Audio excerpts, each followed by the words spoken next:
Welcome to ANN news.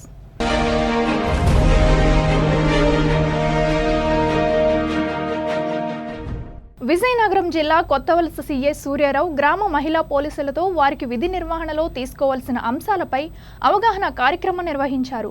గ్రామాల్లో శాంతి భద్రతల పరిరక్షణ కోసం ఏ విధంగా పనిచేయాలో వివరిస్తూ అసాంఘిక కార్యక్రమాలను అరికట్టడంలో వారి యొక్క బాధ్యతను తెలియజేశారు. గ్రామాల్లో ముందస్తు సమాచార సేకరణ ద్వారా అసాంఘిక కార్యకలాపాలను అరికట్టవచ్చని, మహిళలు, వృద్ధులు, పిల్లల రక్షణ కోసం ప్రత్యేక శ్రద్ధ తీసుకోవాలన్నారు. దిశ యాప్ను గ్రామాల్లో ప్రతి ఒక్కరూ ఉపయోగించే విధంగా చైతన్యపరచాలని, కోవిడ్ నిబంధనలు పాటిస్తూ గ్రామాల్లో శాంతి భద్రతలు కాపాడాలని కోరారు. బాధ్యతలు అన్నమాట. అంటే పబ్లిక్ సర్వెంట్ ఎందుకు డిఫైన్ చేశారంటే నీకు ఎడిషనల్ బాధ్యతలు వస్తాయి. ఇప్పుడు జనరల్ సిటిజన్ మామూలు ఉద్యోగం లేని వ్యక్తికి మనకి తేడా ఉంటుంది. అతనికి బాధ్యత లేదు, ఎలాగైనా తిరగొచ్చు, ఏమైనా చేయొచ్చు. మనకి బాధ్యత ఉంది. ఇప్పుడు ఎస్ఐ అండ్ సిఏగా నేను జనరల్ సిటిజన్లోకి ఎలా పెట్టాలో చేయడానికి లేదు. అదేవిధంగా మీరు కూడా ప్రభుత్వ ఉద్యోగులే. ఈరోజు ఏదో మహిళా మిత్రాలు పెట్టారు కాబట్టి ఈ రోజు నుండి మీరు అనుకోక్కర్లేదు. ఏ రోజు అయితే మొదటగా జీతం తీసుకున్న 15,000 అవని 10,000 అవని ప్రభుత్వం నుండి ఎప్పుడే తీసుకుంటున్నారో మీరు ప్రభుత్వ ఉద్యోగ కింద లెక్క, పబ్లిక్ సర్వెంట్ కింద లెక్క. అయితే అందులో డిఫరెంట్ పబ్లిక్ సర్వెంట్స్ ఉంటాయి. ఎగ్జాంపుల్ కలెక్టర్ గారు ఉంటారు, జిల్లా అంతటికి అధికారి, జిల్లా అంతటి మీద ఒక పవర్ ఉంటుంది. సిఏ గారు ఉంటారు, ఆ మండలానికి అధికారి, మండలం మీద పవర్ ఉంటుంది. నేను పక్క మండలంలో కూడా సిఏగా యాక్ట్ చేయడానికి కావదు. అదేవిధంగా తహసీల్దార్ గారు ఉంటారు, ఆ తహసీల్దార్ గారు కూడా ఓన్లీ ఆ మండలానికి, పక్క మండలంలో ఉద్యోగాలు నిర్వహించడం కావదు. అదేవిధంగా మిమ్మల్ని కూడా ప్రభుత్వం ఎందుకు పెట్టింది? మండలం మొత్తం మేము చూడలేము కాబట్టి పోలీసు అయితే మేము, రెవెన్యూ అయితే వాళ్ళు, అలాగే ఎండిఓ గారు, రకరకాల అగ్రికల్చరల్ అందరూ ఉన్నారు కదా, చూడలేరు. కాబట్టి క్లోజ్గా అంటే దగ్గరగా మానిటరింగ్ చేయడం గురించి, ఎవ్రీథింగ్ తెలుసుకోవడం గురించి, పబ్లిక్కి ఇమ్మీడియట్లీగా అకస్మాత్తుగా అన్ని ఫెసిలిటీలు ఇవ్వడం గురించి, వాళ్ళు అంత దూరం నుండి విలేజ్ నుండి మండల హెడ్ క్వార్టర్కి రాకుండా ఉండడం గురించి తక్షణమే వాళ్ళ సమస్యలు తెలిపి తక్షణమే పరిష్కరించే నిమిత్తం ఈ సచివాలయ వ్యవస్థ వచ్చింది. అందులో భాగంగానే మీరు వచ్చారు, అంతే కదా. కావున ఓన్లీ మీకు ఏంటంటే మీరు పబ్లిక్ సర్వెంటే, ప్రభుత్వ ఉద్యోగుల కింద లెక్క, లిమిటెడ్ ఏరియాకి మాత్రమే. అదొక్కటే తేడా, మీకు మాకు తేడా లిమిటెడ్ ఏరియాకి మాత్రమే. అంటే మొదటగా నేను ఎందుకు ఇది చెప్తానంటే మీ బాధ్యత కూడా మీకు ఉంది అని చెప్తాను. అయితే బాధ్యతలు అనేది ఏంటంటే మీ ఏరియాలో మీకు ఏ ఏరియాకి అయితే నియమించబడ్డారో ఆ ఏరియాకి సంబంధించి ప్రజల నుండి వచ్చినటువంటి మీకు సంబంధించి ఏవైనా పరిష్కరించవలసి ఉంటే మీరు ఇమీడియట్లీ దాన్ని తీసుకోవడం, మీ చేతిలో అయితే మీరు పరిష్కరించడం, మీకు ఉన్నటువంటి పవర్స్ లిమిట్స్ వరకు లేని చేయకూడదు. అందుకే నేరము చట్టంలో సిఆర్పిసిలో, ఐపీసీలో అఫెన్స్ అని కూడా ఇస్తాడు. నేరము అంటే ఏంటి? నేరము అంటే చెయ్యకూడని పని చేసిన, చెయ్యవలసిన పని చేయకుండా ఉన్నా, మానేసిన నేరమే. అది సింపుల్.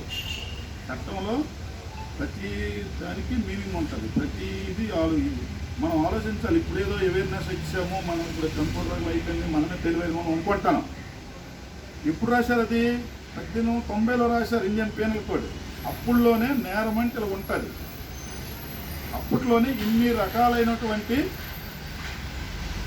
ఫ్యూచర్లో 100 సంవత్సరాల తర్వాత ఇన్ని రకాలైన నేరాలు జరగవచ్చు అని అప్పుడే ఊహించి రాశారు. అంటే మీరు అర్థం చేసుకోండి ఎంతటి మేధావులో వాళ్ళు. అవునా కాదా? నేను చదువుతున్నాను, ఒక సర్ప్రైజ్గా అనిపిస్తుంది. ఎగ్జాంపుల్ ఇండియన్ కాన్స్టిట్యూషన్ రాశారు, మీ అందరికీ తెలిసిందే. అంటే మరి ఎంత గ్రేట్ థింగ్ అది. అయితే 100 రోజులతో రాయలేదు, ఎన్ని సంవత్సరాలు. మీరందరూ వెల్ ఎడ్యుకేటెడ్. కాన్స్టిట్యూషన్ రాయడానికి ఎన్ని సంవత్సరాలు? Very good. అందులో మొత్తం ఎంతమంది సభ్యులు? చాలా మంది ఉన్నారు, చెప్పాలమ్మా. అందులో ప్రెసిడెంట్ గారు, అందులో ఎవరు అధ్యక్షత జరిగిందంటే మీకు అందరూ తెలిసిందే, అంబేద్కర్ గారు అధ్యక్షత జరిగింది. అంటే ఎంత కష్టపడ్డారు? 2 సంవత్సరాలు 11 నెలల 18 రోజులంటే ఎంత స్టడీ చేశారు అంటే సమాజంలో అప్పటికున్న పరిస్థితులు, ముందు రాబోయే పరిస్థితులు గురించి అధ్యయనం చేసి రాశారు. అది ఉంది కాబట్టి ఈరోజు సమాజం కంట్రోల్లో ఉంది. లేని ఏడలా రకరకాల ప్రజలు ఇప్పుడు 10 మంది దగ్గర ఉన్నామంటే 10 మంది మనస్తత్వం ఒకలాగా ఉండదు.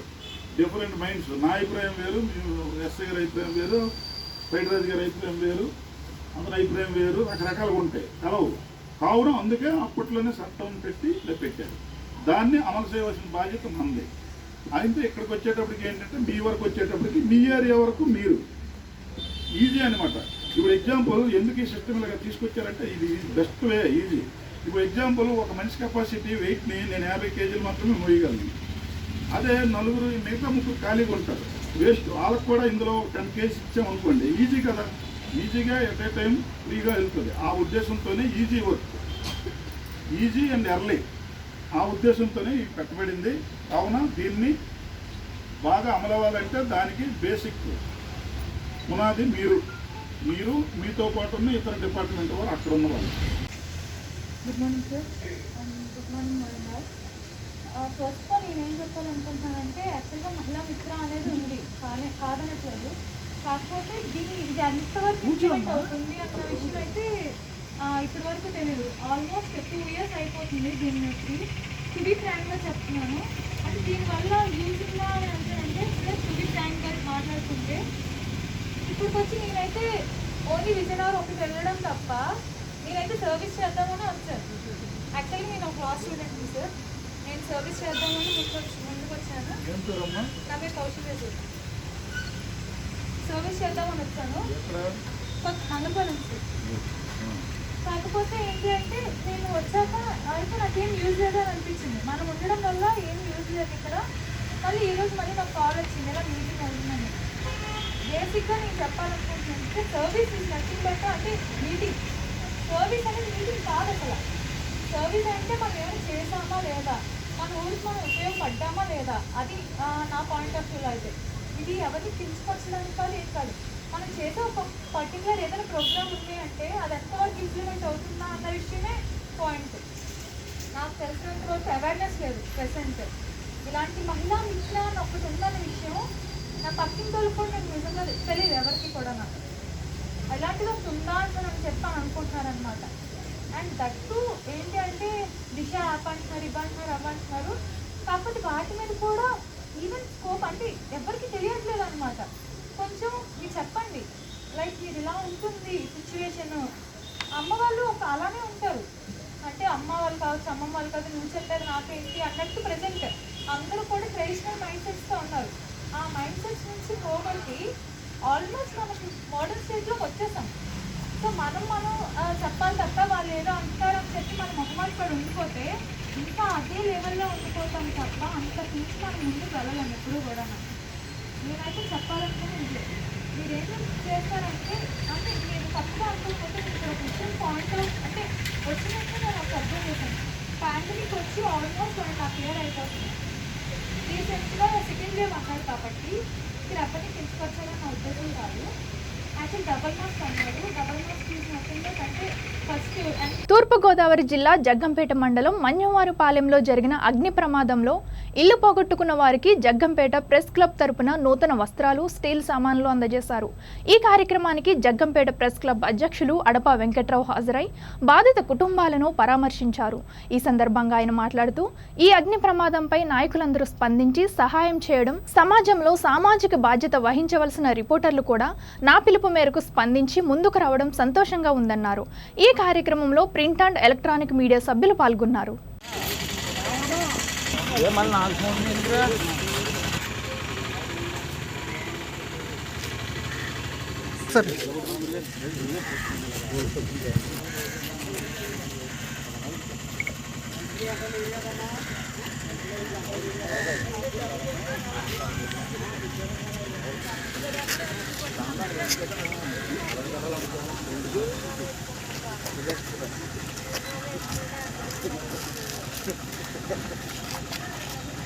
Okay sir.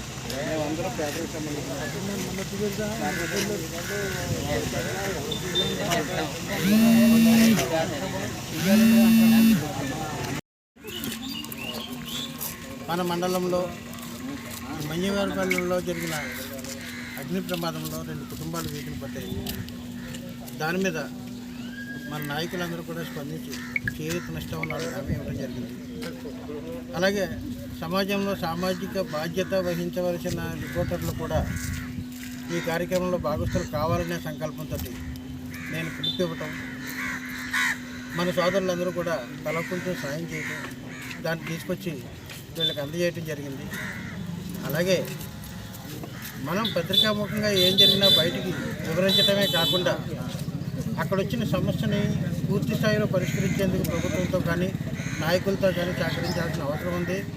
అది ఏ మేరకు జరగకపోయినా దాన్ని అడిగి వాళ్ళకి అప్పగించేలా చూసే బాధ్యత సమాజానికి, అలాగే ప్రభుత్వానికి వారధి లాంటి ప్రెస్ క్లబ్ సోదరులందరూ కూడా దీన్ని కూడా ముందుకు తీసుకెళ్లాలనే సంకల్పంతో ఇవాళ ఈరోజు మీ అందరూ నాకు ఇచ్చిన సహకారంతో ఇక్కడికి వచ్చి ఈ కార్యక్రమం చేయడం జరిగింది. ఇక ముందు కూడా సాధ్యమైనంత వరకు మన వాళ్ళు ఈ ఇంటికి ప్రభుత్వం ద్వారా కానీ లేకపోతే వేరే విధంగా కానీ సహకారాలు ఏమైనా అందుతున్నాయో ఆ కుటుంబాన్ని నిలబెట్టాల్సిన బాధ్యతలో వాళ్ళు ఆ బాధ్యత ఎంతవరకు నిర్వర్తిస్తున్నారో దాన్ని కూడా గుర్తు చేసి వాళ్ళకి న్యాయం జరిగేలా చూడటానికి మనందరూ కూడా సంకల్పంతో ఇవాళ ఇప్పుడే రావడం జరిగింది.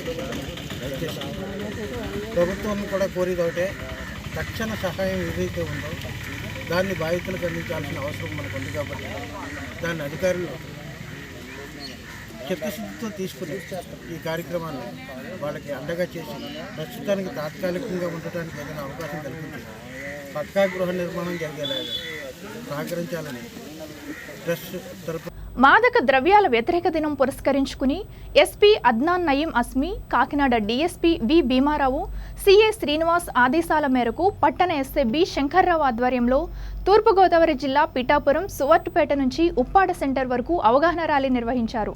ఈ సందర్భంగా ఎస్ఐ మీడియాతో మాట్లాడుతూ యువతీ యువకులు అధికంగా మత్తు పదార్థాలకు లోనవ్వడం వల్ల నాడీ వ్యవస్థపై ప్రభావం చూపుతుందని, ఆరోగ్యం క్షీణిస్తుందన్నారు. ఇటువంటి అలవాట్లకు బానిసలైన వారు ఆర్థిక మాన్యం ఏర్పడి దొంగతనాలకు పాల్పడే అవకాశం ఉందని, కాబట్టి చెడు వ్యసనాలకు దూరంగా ఉండి వారి జీవితం వారే సక్రమంగా కొనసాగించుకోవాలని సూచించారు.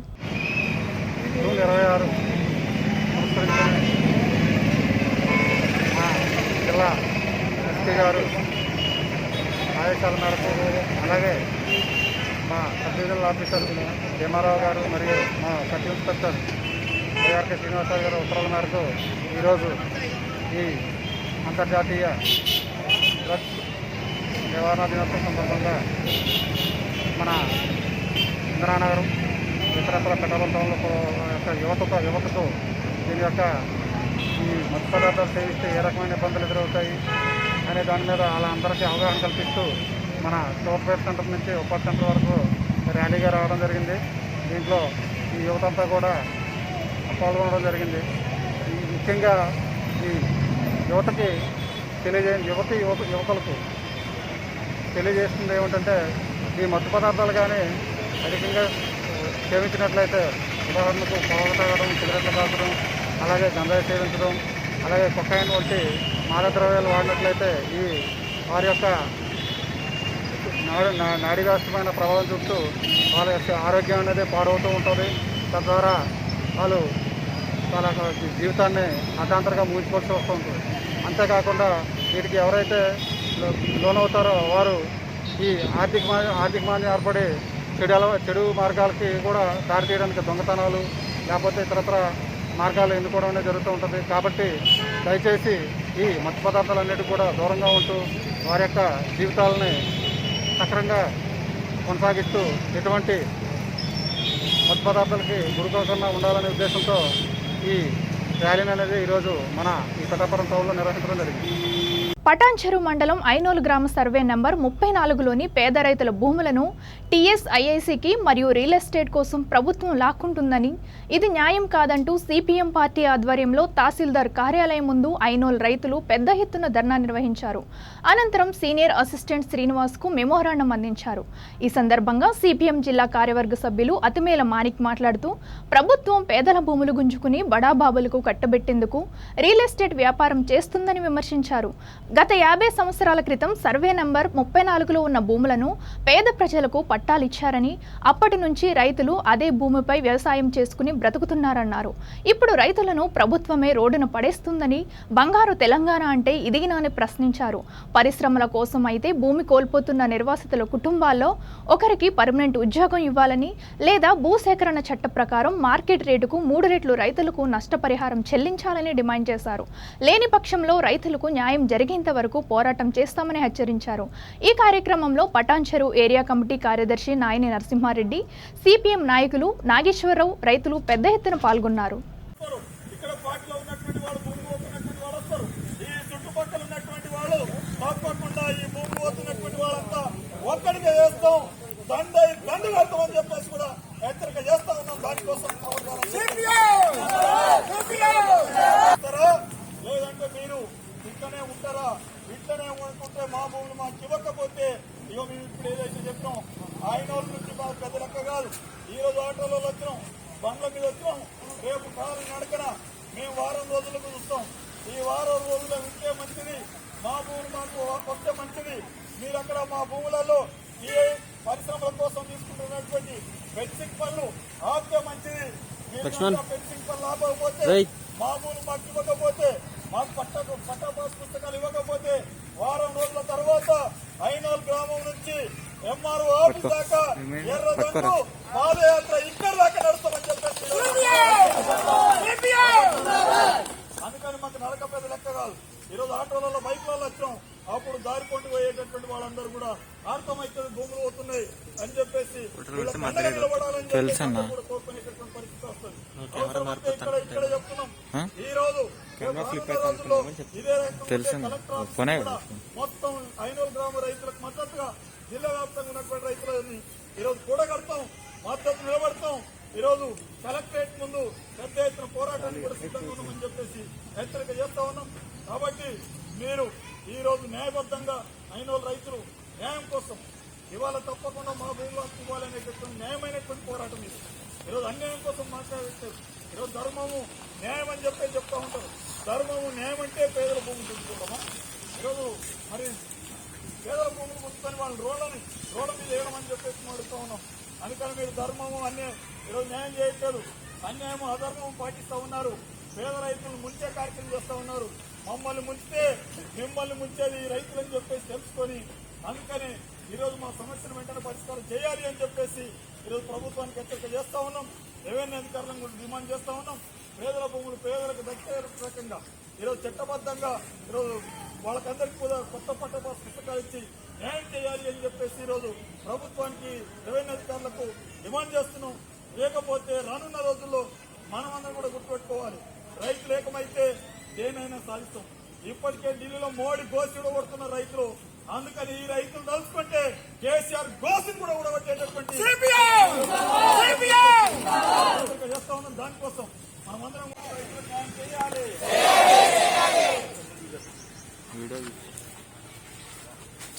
ఐనోలు రైతులకు న్యాయం చేయాలి. మా భూములు మాకే ఇవ్వాలి, మాకే ఇవ్వాలి. సర్వే నంబర్లోని భూములు పేదలకు ఇవ్వాలి. ఐనోలు గ్రామంలో సర్వే నంబర్ 34లోని పేదలకు భూములు తిరిగి ఇవ్వాలి. పేదలకు భూములు తిరిగి ఇవ్వాలి. మన వాళ్ళందరూ భూములు గుంజుకోవద్దు. ఐనోల్లో పేదల భూములు గుంజుకోవద్దు. పేద రైతుల భూములు గుంజుకోవద్దు. ఐనోల్ గ్రామంలో పేదల భూములు గుంజుకోవద్దు. గ్రామంలో పేద రైతుల భూములు పేదలకే ఇవ్వాలి. గ్రామంలో పేద రైతుల భూములు పేదలకే ఇవ్వాలి. పేద రైతులకు పట్టాలు ఇవ్వాలి. పట్టా పుస్తకాలు ఇవ్వాలి. పట్టా పాస్ పుస్తకాలు ఇవ్వాలి.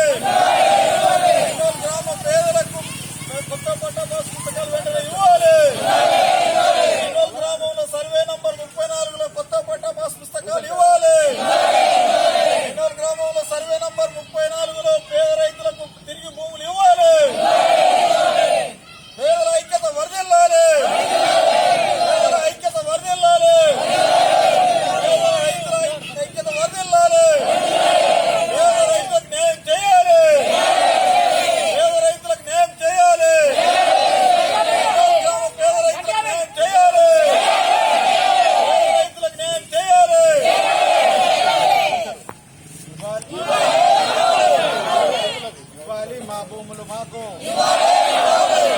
మా భూములు మాకు. జిందాబాద్ సిపిఎం, జిందాబాద్ సిపిఎం, జిందాబాద్ సిపిఎం. వర్ధిల్లాలి ఐనూరు గ్రామ రైతుల ఐక్యత, వర్ధిల్లాలి ఐనూరు గ్రామ రైతుల ఐక్యత. ఇవ్వాలి మా భూములు మాకే, ఇవ్వాలి మా భూములు మాకు, ఇవ్వాలి మా భూములు మాకు.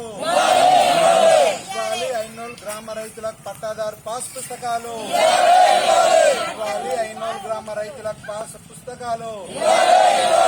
జిందాబాద్ సిపిఎం, వర్ధిల్లాలి ఐనూరు గ్రామ రైతుల ఐక్యత. ఇవ్వాలి మా భూములు మాకే, ఇవ్వాలి మా భద్రాద్రి కొత్తగూడెం జిల్లా అశ్వారావుపేట మండలంలోని పలు గ్రామాల్లో కరోనా వచ్చి హోమ్ ఐసోలేషన్లో ఉన్న వారికి, పంచాయతీ పారిశుధ్య కార్మికులకి, ఆశా వర్కర్లకి ఎమ్మెల్యే ఆదేశానుసారం పేపర్ బోర్డు వారి సౌజన్యంతో నిత్యావసర సరుకులు పంపిణీ చేశారు. ఎంపీపీ జల్లపల్లి శ్రీరామమూర్తి ఆధ్వర్యంలో ఈ కార్యక్రమం చేపట్టారు. ఈ సందర్భంగా ఆయన మాట్లాడుతూ కరోనా వచ్చిన వారికి ధైర్యం చెప్పి ఈ కరోనా మహమ్మారి త్వరగా పోవాలని, అందరూ సంతోషంగా ఉండాలని ఆ భగవంతుడిని వేడుకుంటున్నా అన్నారు. ఈ కార్యక్రమంలో సర్పంచ్లు రాజశేఖర్, స్వరూప, ఉప సర్పంచ్ నాగేంద్ర, ఎంపీటీసీలు, పంచాయతీ సిబ్బంది పాల్గొన్నారు.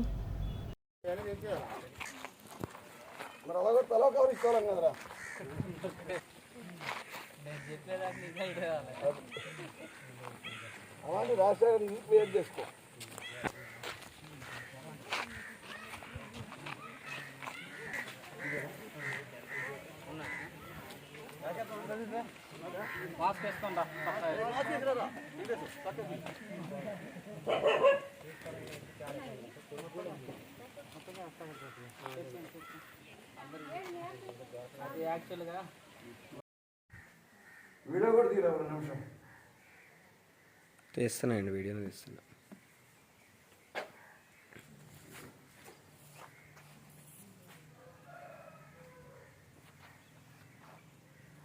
ఓకే.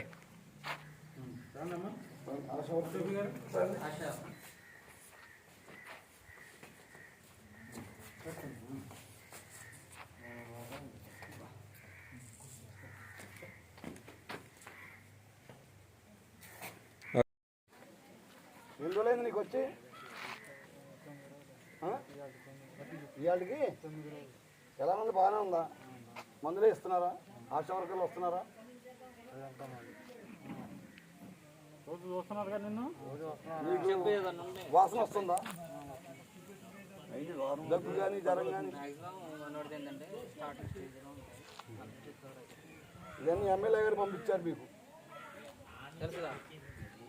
ఎమ్మెల్యే గారు మొత్తం నాగేశ్వరరావు. నేను తెలుసా ఎవరు? ఈయన తెలుసా? పోనీ ఎవరైనా? బీజేపీ ప్రభుత్వం తీసుకువచ్చిన 3 వ్యతిరేక బిల్లులను వెంటనే రద్దు చేయాలని మహబూబాబాద్ జిల్లాలో సిపిఐ ఎంఎల్ పార్టీ, అఖిల భారత రైతు పోరాట సమితి, వ్యవసాయ కార్మిక సంఘం ఆధ్వర్యంలో ర్యాలీ నిర్వహించారు. ఢిల్లీలో గత 4 నెలలుగా ఆందోళన చేస్తున్న రైతులకు మద్దతుగా తమ మెమోరాండం ప్రధానికి, రాష్ట్రపతికి చేరవేయాలని, పోడు భూముల సమస్యలను పరిష్కరించాలని, ఆదివాసీ గిరిజన చట్టాలను పగడ్బందీగా అమలు చేయాలని అదనపు కలెక్టర్ కొమరయ్యకు వినతి పత్రం సమర్పించారు. ఈ కార్యక్రమంలో వామపక్ష పార్టీల నాయకులు మండల వెంకన్న, లింగన్న, ఆకుల రాజు, రైతు కూలీ సంఘం, రైతు పోరాట సంఘం నేతలు పాల్గొన్నారు.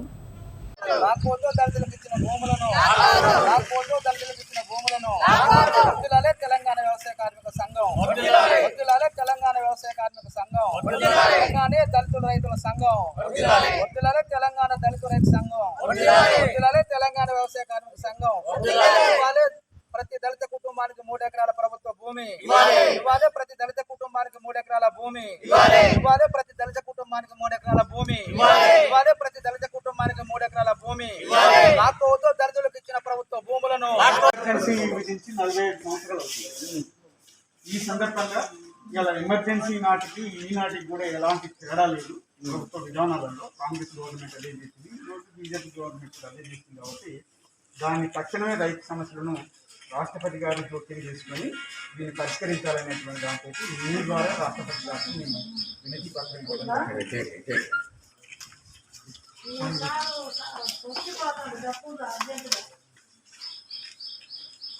తారీఖు నాడు అఖిల భారత్ పోరాట సమన్వయ కమిటీ పిలుపులో భాగంగా ఏకేసిసి జాతీయ కమిటీ పిలుపులో భాగంగా ఈనాడు మహబాద్ కలెక్టర్ ఆఫీసులో వినతి పత్రం ఇవ్వటం జరుగుతుంది.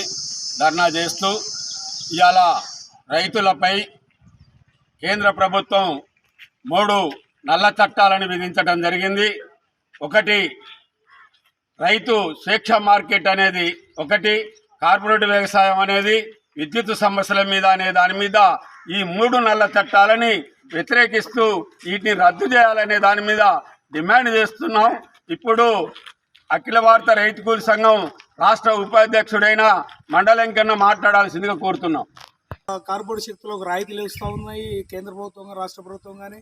అదేవిధంగా ఈ కార్పొరేట్ శక్తులు మొత్తం అనేక అవినీతి పాల్పడి వేల కోట్ల రూపాయలు బ్యాంకుల నుంచి దోపిడీ చేసి మొత్తం విదేశాల్లో దాక్కుంటా ఉన్నారు. అవి రికవర్ చేయడం చేత కాదు, వాళ్ళకు రాయితీలు ఇస్తూ ఉంటుంది. మళ్ళీ పైనుంచి రాష్ట్రం ధనిక రాష్ట్రం అని చెప్పి ఇంకా లాస్ట్లో ఒకసారి ధనిక రాష్ట్రం అంటాడు. ఇప్పుడు బడ్జెట్ లేదని చెప్పి మొత్తం 15,000 కోట్లు సమకూర్చుకోవాలని చెప్పి కానీ పెంచడం అనేది జరిగేది.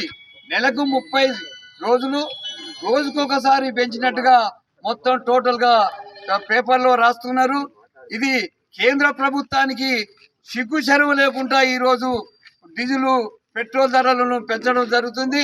అందుగాను ఈరోజు రైతు ఏడ్చినటువంటి రాజ్యం ఈ సందర్భంలో రైతుల ఊసురు తలిగి ఈ యొక్క కేంద్ర ప్రభుత్వం కూలుతుంది. ఎమర్జెన్సీలో ఇందిరాగాంధీ అంక రైతుల పైన కూడా ఎలాంటి ఆకాంక్షలు పెట్టి రంగాన్ని కార్పొరేట్లకు అప్పగించడం కోసం ఈ మోడీ ప్రభుత్వం అవలంబిస్తున్న ఈ విధానాలకు వ్యతిరేకంగా దేశవ్యాప్తంగా పెద్ద ఎత్తున నిరసన వస్తున్నప్పటికీ ఆ నిరసనను తొక్కేసి ఈరోజు ఆ చట్టాల అమలుకు పూనుకుంటోంది. ఇప్పటికైనా కేంద్ర ప్రభుత్వం దిగి రావాలని ఈ సందర్భంగా డిమాండ్ చేస్తున్నాం. అదే సందర్భంగా ఈరోజు ప్రజాస్వామ్య హక్కుల్ని మనందరికీ తెలుసు, రైతు చట్టాలు కావచ్చు, అదేవిధంగా కార్మిక వ్యతిరేక చట్టాలు కావచ్చు, అన్ని ప్రజా వ్యతిరేక చట్టాలన్నింటినీ ఇవాళ ప్రజాస్వామ్యాన్ని కూలి చేసే విధంగా పార్లమెంట్లో కానీ లేకపోతే ఎక్కడ ఇవాళ ప్రతిపక్షం లేకుండా ఆ చట్టాలను ఇవాళ అవలంబించే విధంగా ఆ చట్టాలను అమలు చేయడం కోసం కేంద్ర ప్రభుత్వం మోడీ ప్రయత్నం చేస్తుంది. మనందరం గుర్తు చేసుకోవాలి, ఎమర్జెన్సీ తీసుకొచ్చిన ఇందిరాగాంధీ మొత్తం ఇవాళ కాలకంలో కలిసిపోయింది. ఇవాళ ప్రజలకు ప్రజా వ్యతిరేక విధానాలకు ప్రజలు రైతాంగ వ్యతిరేక చట్టాలు ఈ చట్టాలు వద్దయ్యా అని చెప్పి మరి ఎన్నెల కాలం నుంచి ఎండనక వాననక మరి అనేక రకాలుగా ఆందోళన కార్యక్రమాలు నిర్వహిస్తూ ఉన్నారు. మీరు పరిష్కరించకుండా మరి కాలం గడుపుతూ ఉన్నారు. ఇది సహేతుకం కాదు. దశల వారీ పోరాటంలో భాగంగా దేశవ్యాప్తంగా ఉధృత పోరాటాలు కొనసాగుతూ ఉన్నాయి, కొనసాగిస్తామని చెప్పి కూడా తెలియజేస్తూ ఉన్నాం. అదేవిధంగా ఈ యొక్క రాష్ట్ర ప్రభుత్వం కూడా మరి ఈ యొక్క భూములను ప్రభుత్వ భూములను ఇవి ఇప్పటివరకున్న అప్డేట్స్. చూస్తూనే ఉండండి ANN న్యూస్.